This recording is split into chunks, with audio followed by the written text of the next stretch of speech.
wasn't supposed to be in that room. I had a credential renewal, a 30-minute formality, name on a list, sign the paperwork, walk out. The Harwick County Administrative Hearing Room ran 4 cases that Tuesday morning, and mine was third. I sat in the public gallery with a paper cup of bad coffee and my phone face down on my knee, and I watched what happened to the woman at the respondent's table, and I have not been the same since. Her name was Claire Doss. I didn't know that yet.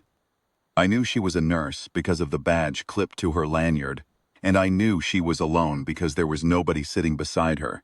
No attorney, no union rep, no colleague who'd driven down to be there. Just a woman in her late 20s with dark hair pulled back tight, a plain gray cardigan over her scrub top, a manila folder on the table in front of her. She didn't fidget. She sat with her hands flat on the table and her eyes on the board, and there was something in the way she held herself, very still, very level, that I noticed even before anything started. The board chair was a heavy-set man named Greer, who had the manner of someone who had already made up his mind before he opened his mouth. The hospital's legal counsel sat at a separate table to the left. A man named Farwell, dark suit, a stack of tabbed folders. The energy of a man who had done this a dozen times and found it easy. He opened by reading the complaint into the record. Reckless departure from established protocol. Unauthorized intervention on a patient outside her assigned unit. Failure to consult the attending physician of record. He read each count in a flat, efficient voice, and with each one he paused long enough to let the board write it down. Then he said this: response conduct places patients at risk and reflects a pattern of disregard for the institutional authority structures that exist to protect them. The board should move to permanently revoke licensure and refer the FASR for criminal review. Permanently revoke. Criminal review. I looked at Claire Doss. She had not moved. Her hands were still flat, her eyes were on Farwell, not blinking, not wet, not angry. Just watching him the way you watch a thing you've seen before and are not afraid of. Greer asked if the respondent wished to make an opening statement. She said, "I'll wait, thank you." That was all. Farwell glanced at his colleague and made a small, satisfied adjustment to his posture. The adjustment of a man who has just watched the other side decline to fight. I heard someone in the gallery shift in their seat behind me, and then the room went quiet again, except for the fluorescent hum overhead. What I didn't know, what none of us in the gallery knew, was who was sitting 4 rows back. His name, I would learn later, Captain Roland Vetch, United States Navy, retired. He was 61 years old, and he was there because his cardiology practice had a licensing matter of its own on the docket 3rd in the afternoon session. He had arrived early because Roland Vetch had been arriving early to things his entire adult life. He was in civilian clothes, a dark blazer, no insignia, and he had a legal pad on his knee that he had not written on. He had gone very still the moment Claire Doss sat down at the respondent's table, and he had stayed that way through Farwell's entire opening statement, watching her with an expression I could not read from where I sat but would later understand entirely. Farwell called his first witness, the attending physician who had filed the original complaint. The attending described the unauthorized intervention.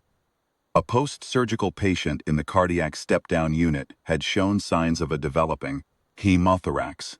The patient's assigned nurse had left for a break. Claire Doss had been passing the doorway on an errand to another floor and had stopped, assessed the patient, and inserted a small-bore chest tube using supplies from the crash cart before the on-call team arrived. The patient had not gone into arrest. The on-call team had found the tube correctly placed. The attending testified that this was nevertheless a violation of scope and protocol, that a floor nurse had no business performing that procedure, and that the hospital had a responsibility to act. A floor nurse, he said, twice. Thanked him and asked Farwell if he was prepared to move to the revocation motion. Farwell said he was. That was when Roland Vetch stood up. He didn't raise his hand. He didn't clear his throat loudly or make a scene. He simply rose from his seat in the 4th row of the gallery, and something about the way he did it, the way a man stands when standing is not a request, made Greer look up before Vetch had said a word. "Excuse me," Vetch said. "I'd like to address the board." Greer frowned. "This is not an open comment period, sir. I understand that. I'm a licensed physician in this state and a retired naval officer. And what I have to say is directly relevant to the board's determination. I would ask 2 minutes. There was a pause. Greer looked at the board members on either side of him. Nobody objected. He nodded once. Vetch walked to the front of the room. He did not look at Farwell. He stood facing the board with his hands at his sides, and I noticed his posture, the particular quality of a man who has spent decades in uniform and carries it whether he's wearing one or not. 7 years ago, he said, I was the commanding officer of a guided missile cruiser in the Persian Gulf. We were attached to a Marine Expeditionary Unit.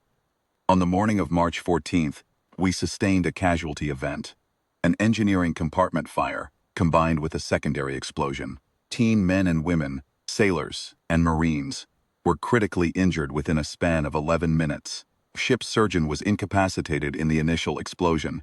We had no surgical officer. We had one nurse.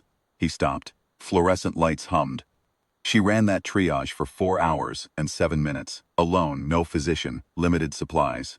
She made decisions in those 4 hours that our ship's surgeon, when he reviewed the after-action, said he was not certain he could have made correctly under those conditions. 13 casualties.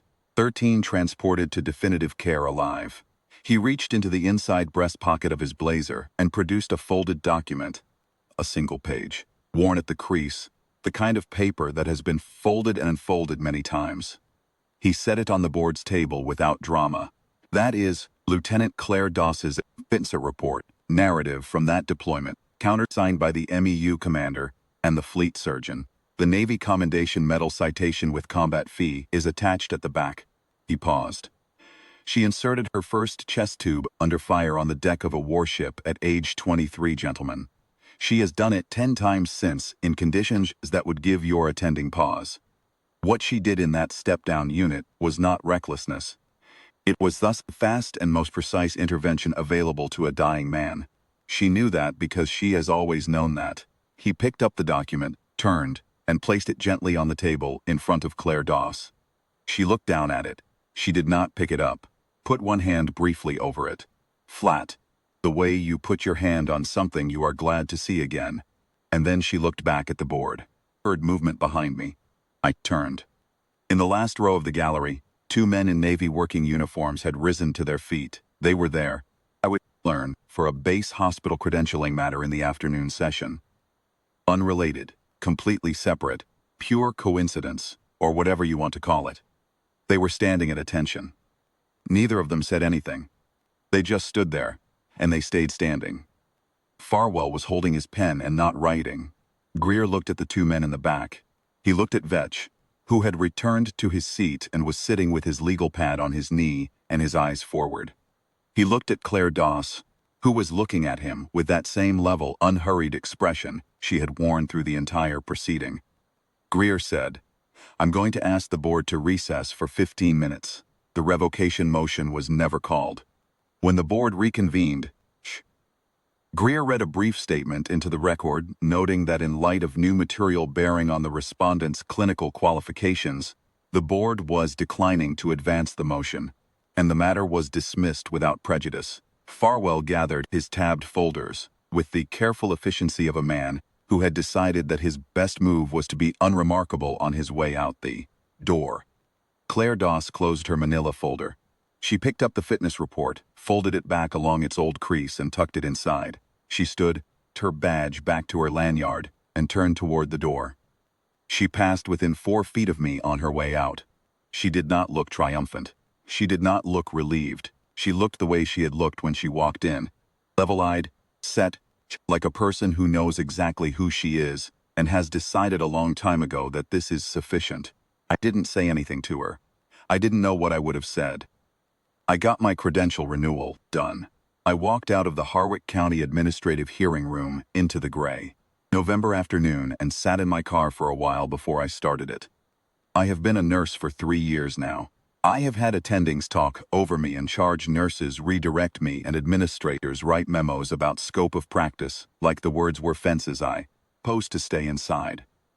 Every time it happens, I think about a woman in a gray cardigan at a folding table, hands flat, waiting, not because she was afraid, but because she already knew how it would end. Because she had earned the right to wait. I think about 13 names she has never once mentioned.